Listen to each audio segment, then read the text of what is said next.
Okay, now we begin talking about optics. We've already done a lab sort of talking about this, but we're going to get into some more technical things about bending light. So, the important thing to kind of think back to in our first year physics class is that when the medium that a wave travels through, the speed of that wave changes. Now, light's an electromagnetic wave, and it's got some really different properties than mechanical waves like sound or string waves, but this one's the same. Anytime we have a medium change, we have a speed change. We'll talk more about electromagnetism in the physical optics end of things, but for now, for geometric optics, really we're stuck on just bending light. That's all geometric optics is about. That's all this unit is going to be about. Different ways to bend light. So, when we have a medium change, we have a speed change. So, what I want you to think about is not just a whole, like light from a flashlight just going out. I want you to think more of light from a laser beam, a beam or a ray of light. Just thinking about one single piece of light, one single bit of that wave going through something. And I want you to think about this medium change like you would a car hitting a puddle or a truck going from sort of the road into mud. And what you'll notice in both of those cases, like let's say you're driving down the street and the passenger side of your car runs through a puddle, but the driver's side doesn't. Your car is going to turn into that puddle because that side of the car is moving slower than the other side of the car. Same thing happens with a ray of light. It's got that waviness to it. When part of that ray starts to slow down, it pulls the entire other part of that ray into the new medium. So, when light changes speed, because it's changing medium, it will also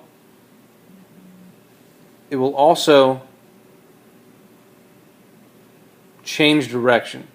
We call that refraction. That's our big word for it. So anytime we change medium and change direction, we refract a little bit. What we need to keep in mind about refraction is that when we go into a slower medium, we pull towards that slower medium. We turn into it more. The puddle is going to make the car turn towards the puddle. The mud for the truck is going to make the truck turn more into the mud. I know everybody's hit a puddle before, so I hope you have that idea of being pulled into that slower thing. For light, it does the same thing as this truck. And if we kind of think of it that way, as being pulled into that slower medium, conceptually I think we'll have a good picture of what's going on. So, let's say we have a beam of light going from air into water. That's an easy one. We see that all the time. When that happens, the light turns more into the water. Now, when we measure these things, light's going to move slower in that water because there's more stuff for light to have to travel through. There's not as much stuff in the air. And as it does that, it turns into the slower medium. Now, there's some terms that we kind of have to keep in mind as we're talking about this, just so we can have the same language when we do it. But there's a normal line. The normal line is a line perpendicular to the surface. That's how we measure things in optics, because our surfaces are not always going to stay straight. And it's easier to measure that perpendicular point than it is the angle with respect to the surface. So we always measure with respect to the normal line. Now this first one is our angle of incidence, that's theta I, that's the incoming part. The second one is the angle of refraction, that's the outgoing part. And then we have these N's. N is our really important quantity right now. N is what we call the index of refraction. There are a lot of things that go into N, but the most important is that it's a way to measure the speed of light in a particular medium.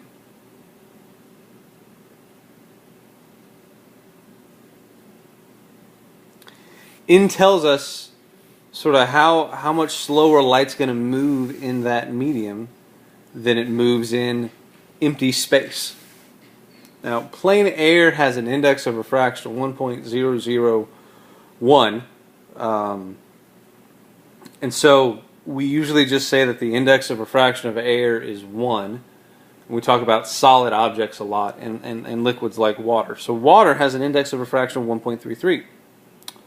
So, to talk about that, our basic definition is that n is the speed of light, c, which is 3 times 10 to the 8th meters per second, divided by the velocity of light in our substance. So the speed of light in a vacuum divided by velocity of light in a substance. Now, we don't really have a speedometer that tells us these things, but we have to do experiments to figure out the index of refraction and the speed of light in a substance. And those experiments look very much like the experiment we did in class, where we measured the incident angle and the refracted angle for multiple angles in that medium. And then we graphed the sine of the incident angle and we graphed the sine of the refracted angle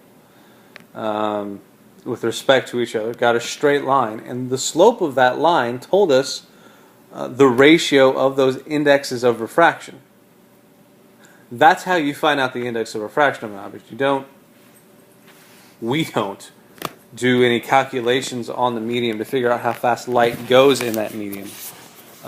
You can do those calculations, but they're hard. And I remember nightmares of having to do those kinds of calculations in college. And I don't want you to have that nightmare, and I don't want to have that nightmare again. So we're just going to do it experimentally. And the nice thing is we don't have to do it the other way. The way we did in class works really, really, really well. Really, really, really well. It also lets us establish, before we talk about that, the bigger the n, the slower light travels in that medium. So as v gets smaller and smaller and smaller, n gets bigger and bigger and bigger. So an object with a large index of refraction has light moving very, very, very slowly, which also means that substance has the ability to bend light a whole lot. So one of the biggest clear things that I can think of, one of the biggest clear substances I can think of that bends light a lot is diamond. That's what makes diamonds particularly sparkly, is that they bend light a lot. So they can, we'll talk about why it reflects out in just a second, but they bend light a whole lot. That's how you can tell the difference between diamond and something else, is by how much it bends light in that naturally occurring thing, just to know. So, but we can quantify this whole activity of bending light with Snell's law. We played with this a tiny bit last year in pre-AP, but for those of you that are just taking Physics 2 and haven't had pre-AP Physics, it's brand new to you. Snell's law is how we quantify this. So the index of refraction in our first medium, in this case air, times the sine of the incident angle from that first medium is equal to the index of refraction in the second medium times the sine of the refracted angle. So by solving that equation for different n's or for different thetas, you can either get the refracted angle or you can get the index of refraction of what we're talking about. It's a very, I think, simple equation to use. We'll do some examples of it. You'll feel very confident with it. I'm not too concerned, however, with your ability to calculate refracted angles and incident angles. What I am concerned with is your understanding of why the light is bending as it goes into a slower medium. Now, the reverse of that is going from that slow medium out into a faster medium. So when light does that, when light moves to a, quote, faster medium, a medium in which the speed of light is bigger, a medium that has a smaller index of refraction than the medium that we were just in, that ray of light tends to bend away from the normal, or kind of bend out of that slower medium. It looks like this. The angle with respect to the normal gets bigger because we're turning away from it. So it bends away from the normal. we get a bigger angle. When we go into a slower medium, we get a smaller angle with respect to the normal. We turn into our substance more. When we go into a faster medium, that angle gets bigger.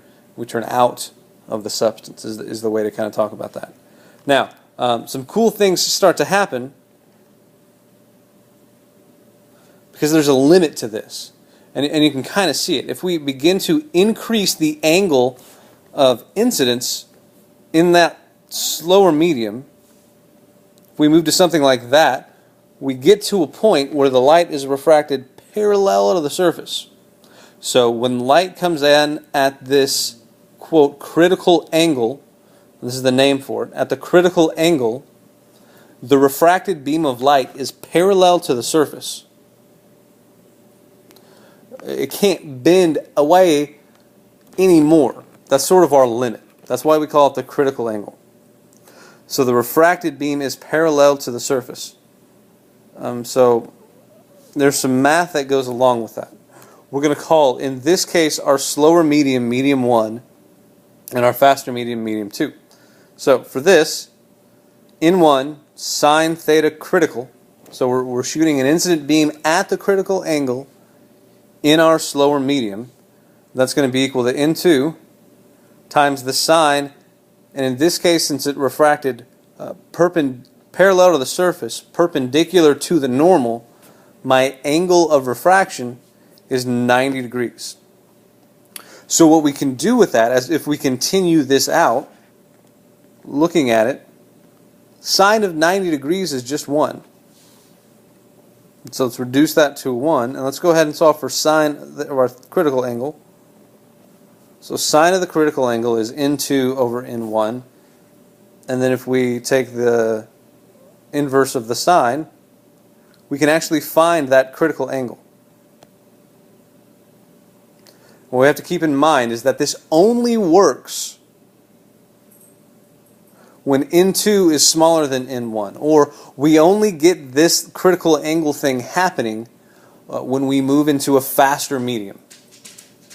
It's not going to happen the other way. We can bend as much as we want the other way. Here, we're limited by a 90-degree thing.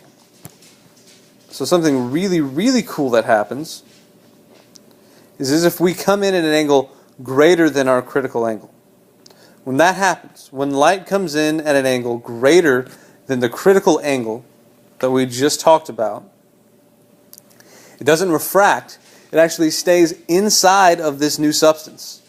And we say that it is internally reflected. So instead of leaving and being refracted, it actually just bounces off of that surface.